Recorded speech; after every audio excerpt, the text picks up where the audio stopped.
I really do hate politics. I really do.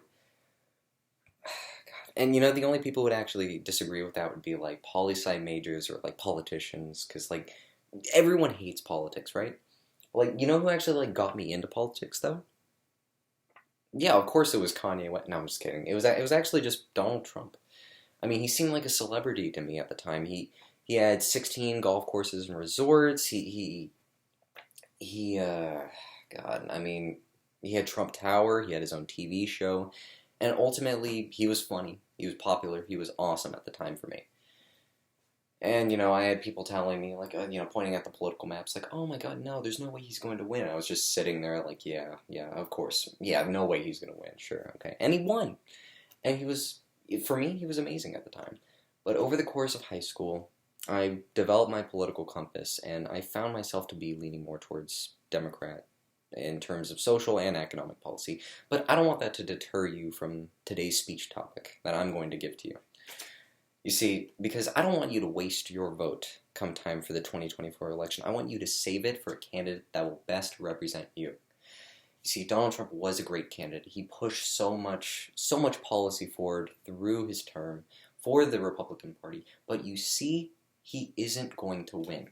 There's no way he would ever win if he were to run again for the 2024 election. And this is what I'm going to convince you of today.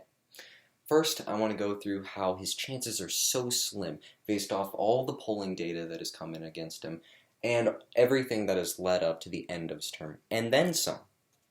Then I want to talk about how if he does plan on running, which, spoiler alert, he might actually do it, it could cause such a big political rift between the Republican Party, and I just do not want to see that. Instead, I want to see Donald Trump as a stepping stone for the future of the Republican Party, their ideas, their beliefs, and their agenda. And I know that several people already do agree and believe that as well. So first, let me preface and say that I think that Donald Trump did really well at pushing forward the Republican agenda. He pretty much what's the good word for it? He was able to do a lot for the federal judiciary. He was able to instill a lot of conservative judges and was able to help push their agenda that way. He put a lot of new immigration reform, and he did some of the biggest corporate tax cuts that the Republican Party has seen in a long time. He did really well for the Republican Party pushing their agenda. I'm not here to hate on policy or otherwise. That's a conversation with someone else for a different day. But the point is, he did really well for the party. But I will say, what happened after and what happened in the 2020 election, as we've seen, didn't end well for the guy. We saw that pretty much he lost the presidency, the Senate. Yeah, he lost the presidency, the Senate, and the House, all in one foul swoop, and has made it even more difficult for the Republican Party to pass any agenda during these really difficult times during COVID. And I do want to say that a lot of this data is supported. A lot of what I'm saying is supported, What we saw is that a lot of independent voters and unaffiliated voters, 13% of which, according to Fulcrum exit polls, ended up having, Biden ended up having a 13% sway towards him from independent, unaffiliated voters. These are millions of people who ended up deciding the fate of the election a lot of the times. When it's this close, the small numbers mean a lot. And this 13% is very significant for this election.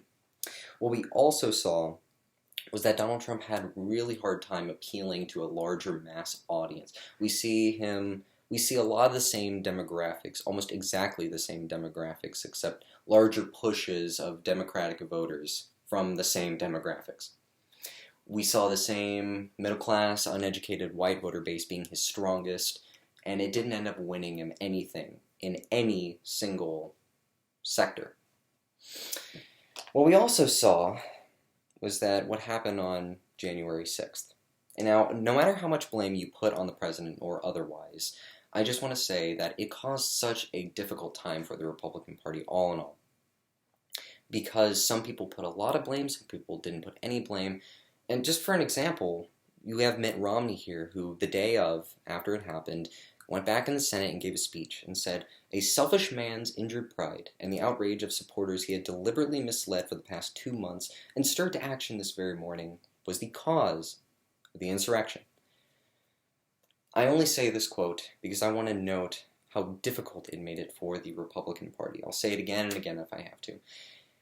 His approval rating shot down to its lowest of 34% towards the end of his term, and overall, throughout his entire term, he had the lowest average approval rating of any president according to Gallup polls since they've ever started polling in 1940. Just 5 points below Harry Truman. Now, not only is him as a candidate did he make it difficult, he made it difficult for the future of the Republican Party, and we saw that after what happened with January 6th insurrection. We saw in the month of February, according to Reuters, cited by a columnist, that 68,000 Republicans ended up leaving the party. 68,000. That's 3 times the amount of Democrats that ended up leaving that same month and become unaffiliated or independent. He's not good for the longevity of the party. But again, this is what I was saying earlier, is that he doesn't need to be seen as a member for longevity, for the future of the party. He needs to be seen as a stepping stone moving forward. Now, I will say that he had an interview with Sean Hannity. He had an interview and he said he's very seriously considering a 2024 run. This is why I'm giving this speech here today, because if he does run, there's so much wrong that could happen. Say he does run. Let's go through the hypothetical. Say he does run. Well, he makes it to the primaries. You have split vote. You have a lot of people who support him. You have a lot of people who don't. And if he does end up making it to the general election, well, we've seen what happened.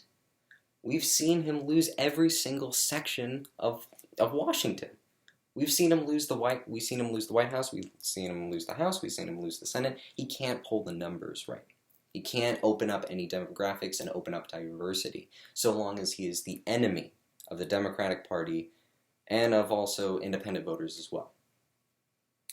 On that note, I think that Donald Trump will continue to influence the party from here on out, but in a good way. You see, Insider had a lot of interviewers go to all these different colleges and universities across the country and talk to the Republican leaders of all different kinds of colleges in their clubs, organization groups, or otherwise. Essentially,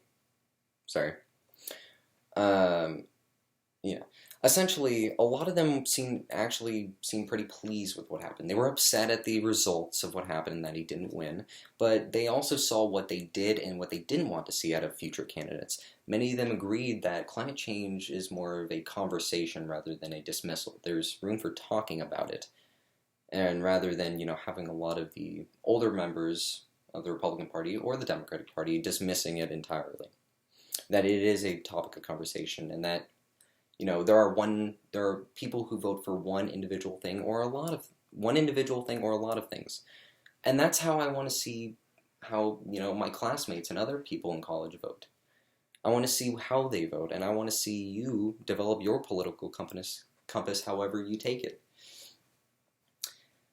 So, in conclusion, I don't think Donald Trump has any chance of winning based off of his political track record and the horrible pains he's caused for the Republican Party as I make this speech today. But I think that he should be seen as a guide for what the Republican Party should aspire to be.